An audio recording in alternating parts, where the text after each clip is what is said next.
Hi. Uh, Tonight I'm going to talk about something that happened to me earlier. Tonight I'm going to talk about tonight. I was out taking photos. As you do, I had the 24mm EFS lens on, little pancake lens, and I was just doing architecture shots. Not really people, just things around. I got a great shot of a trolley. I'll put that in now. There you go.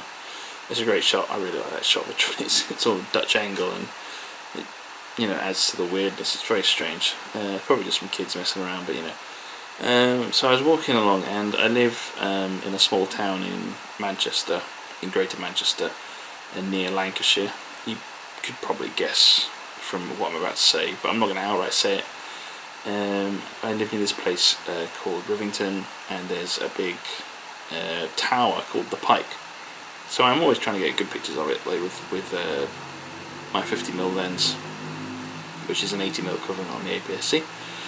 I was just walking along and I was trying to get some shots, and there's this church which has been turned into flats, which has been going on for almost 10 years now. It's been turning into flats. And I was just walking along, and it's sort of between the church and the building, it sort of framed the Pike, Rivington Pike, up on the moors.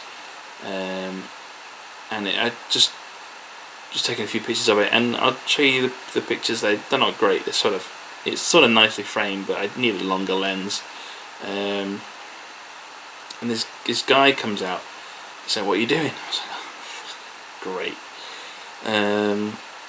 He's going to think I'm taking pictures of his work, complain to the council or whatever. Because I've had that before. I've taken pictures of people working, and they've been like, "Oh, you're going to complain to the council?" No, I'm just taking pictures, man. People are suspicious around here. It's a small town, so people are very suspicious. This guy comes up and he's like, "You want a good view of the Pike?"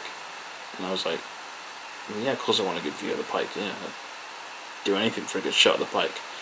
And he's like, "Well, you can come up in the church." I was like, "What?" Yeah, he's like, I own the church. I paid 150 grand for it in 2007. I own the church." And I was like, "Sure, I'll go up in the church."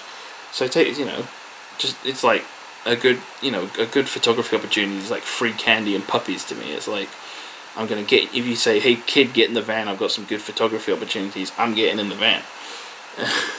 So I follow this guy up into this church, and it's like the whole church is like gutted, and it's been like sectioned off into flats, and it's got this main concrete staircase, and he takes me up into the attic, which is full of building supplies, and it's a sort of like a church attic, so the floor, like big wooden beams on the floor, big wooden slats, and I go out the back into the top of the church, and man, there's some great shots. I got some great shots. I'll show you them now.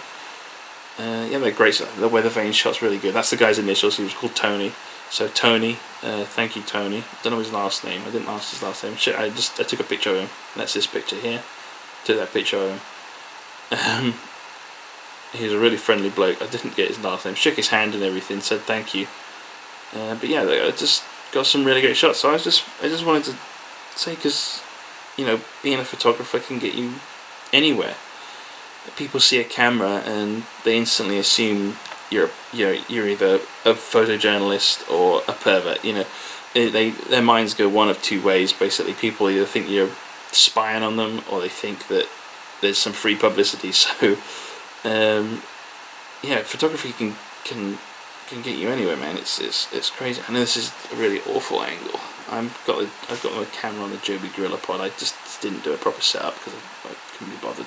I even got my ring light out. I'm just amazed at where photography can get you.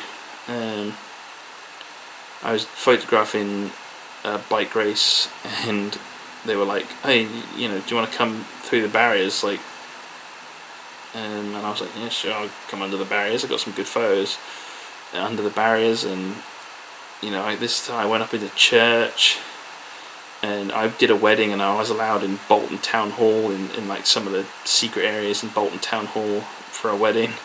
So that was really good. So I mean, just being a photographer, you carry a camera around. It can get you into shit, but it can also get you to some really cool, crazy places.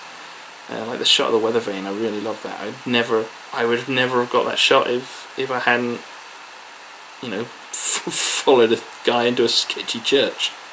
I mean, I'm 6'4", 300 pounds. I'm not exactly easy to kidnap,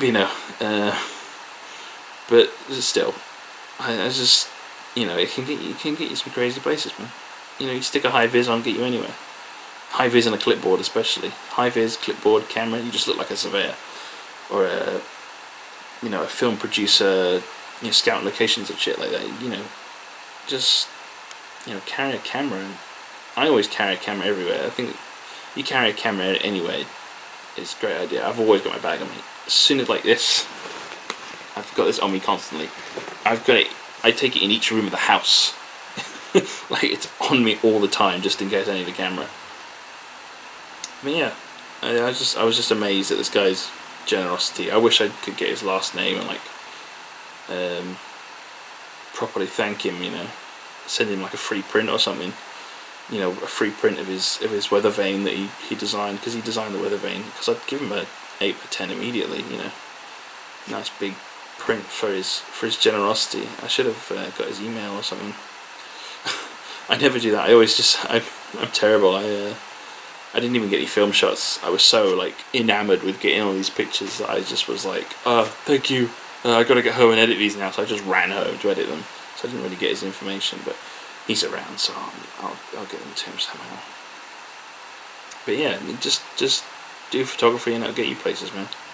Get you some crazy places.